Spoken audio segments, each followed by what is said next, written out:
starting with our red currant. Beautiful, is it not? Let's go get our brush. So your first task obviously is to mix the colors that are the colors to start with.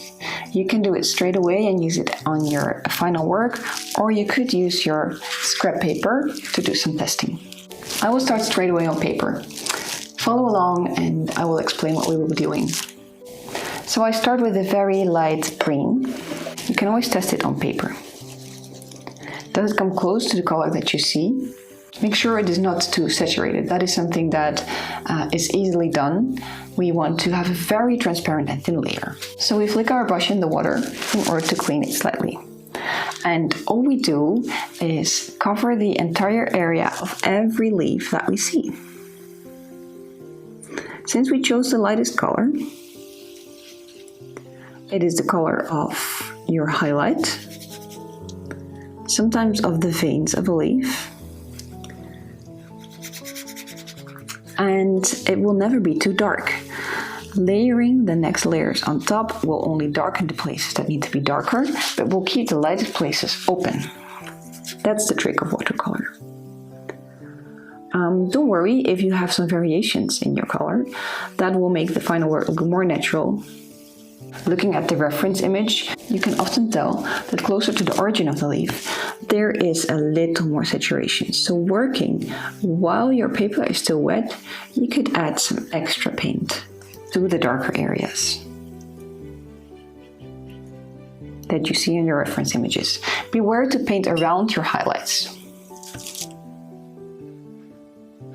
And also make sure that you don't have hard edges. You could prevent making hard edges by having a clean brush which is close to dry and then tracing just around the paint that you just put there to soften the edges where it dries.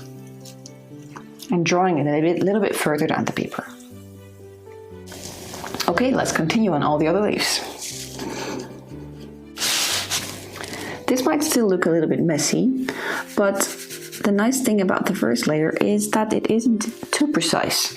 The most important thing to watch is your edges, contours of your work. You want those to be very clean. Here you need to practice with the ratio of water towards paint in your brush. And if you run out of paint, go ahead and make some new. I never really find it an issue if the color is not the exact same. I like it. There's natural variation in green tones easily, so it comes closer to how it would be in nature than having the exact same color everywhere. Good. This leaf in particular looks very bright to me. So I added some extra yellow in the mixture to finalize this one.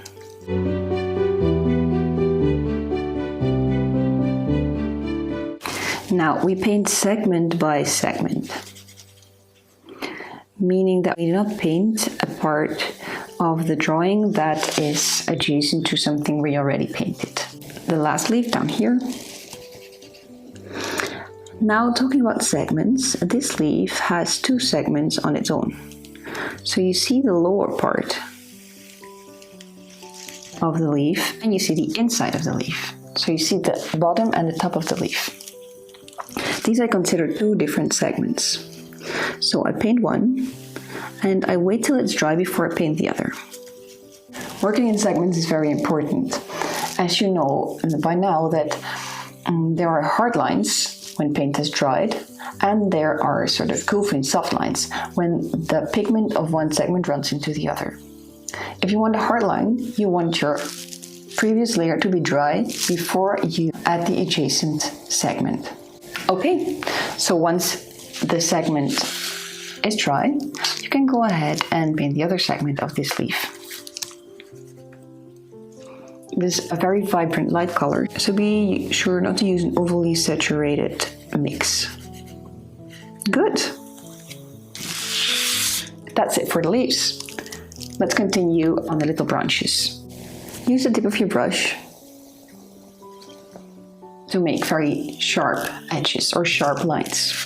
I don't always take extra paint. Sometimes I just re-wet my brush and use the leftover paint in it. Be sure to work around the edges of your currants. You don't want them to be green. So it's important to study or carefully watch your reference image. Now let's take a look at the reference image and see if there is another place in the painting that has a similar color to the one that we just used and mixed. And to these places, you could add some of that. So I see that this color green is repeated here in the stem. You can cover the entire stem since it's just the lightest color. If all the other colors in the stem are darker than this, they will be added in the layers after this one. I think that's more or less it for the green now. So let's mix our lightest color for the currants, the pink and the warm yellow. Pink is actually a red, but very diluted. So fill your brush and clean it in the water slightly. Get rid of the excess water and then go ahead and paint the currants that have the underlying color of pink. So you can probably see that the reference image is not exactly the same as the drawing. That's not really a problem. I often do that because it's important to understand what you see. This way you can learn to use the paint in the way that you want it to come out instead of copying what you see. So we are now just coloring some of the currants that we like to be a bit more pinkish in undertone. And we do use the reference to make decisions on that. Here, one currant is overlapping another currant, or actually is in front of another currant. So these are obviously two segments that we have to paint one after another. So only when this is dry, we can paint the currant that is behind here. That's how light we start. We can always add more. We can never remove paint.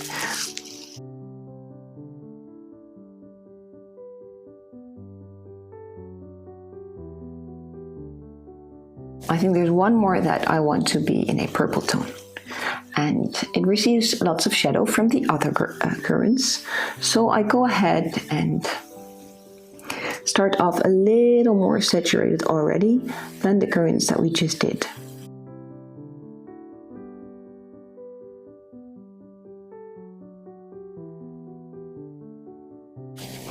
Then the same I will do for the currant behind the other currant.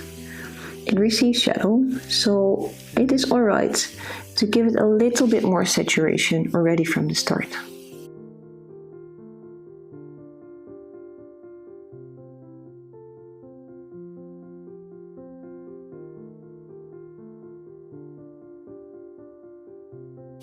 It's starting to look like something, right? Okay, so let's mix this yellowish color. Take a look at the little highlight at the bottom. That's the color we are going for. We see that it's almost orange, so we take some of our yellow and add it to previously mixed orange. See how much we like the color. I like it, but I think it could use some extra red to make it closer to the pink. So let's paint that.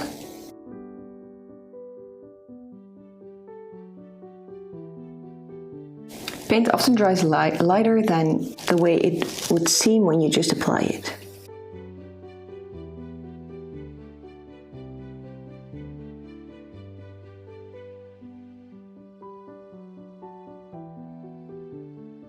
Keep in mind the segments, so I'm not doing this one because this currant is still wet.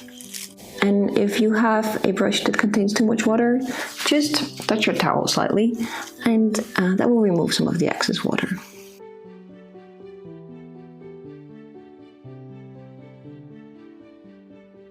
In order to tell if something is still wet, you can look at it from the side, like this. And if you see a reflection, then you see that it's still too wet to continue. Now for the branches. I haven't shown in the reference image which color we would use for it. So give it a go and try it for yourself. So if I were to zoom in, I would see that it is a sort of a muddy, even bluish color on the lightest part of the stem. So let's give it a try and mix this. I want to use my other water pot with cool colors. It's a bit of a muddy blue. And like you might remember, the colors straight from the tube are most pure. To make it muddy, it would actually mean it would be a little contaminated with another color. And we often choose a color on the opposite side of the color wheel. So on this side, since we're talking about primary colors, it would be either red or yellow. And because we're working with a stem that produces green leaves, I prefer to mix in some yellow, going towards green. But that's also a matter of taste. Some people might see a color gray as the lightest color, and in order to make it a little bit more gray, it would come closer to purple. So then you would take the blue, mix in some red, and you find a more grayish tone. I will go with the more gray tone. And all we do is cover the entire stem with this color that we just mixed. What we can also tell is that there are obviously some places that are a lot darker or more saturated and receive some shadow. What we can do is add a little more saturated paint to these places while your first layer is still wet. So we're working wet and wet, adding a little extra pigment, sort of dropping it into the paint that's already there and dragging it along.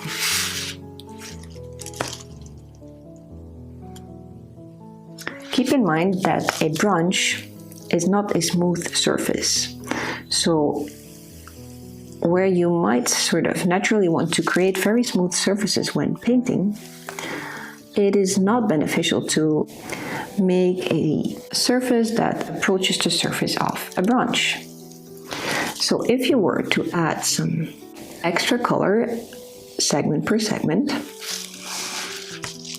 go ahead and add it a little bit spontaneously, not too precise.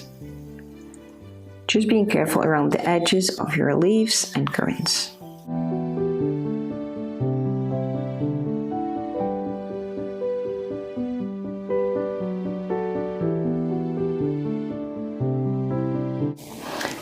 So that's your first layer done. It might look very light and you might not yet believe it will turn into something very beautiful, but trust me, it will. Let me explain you something about how to create depth and visual interest in the next layers.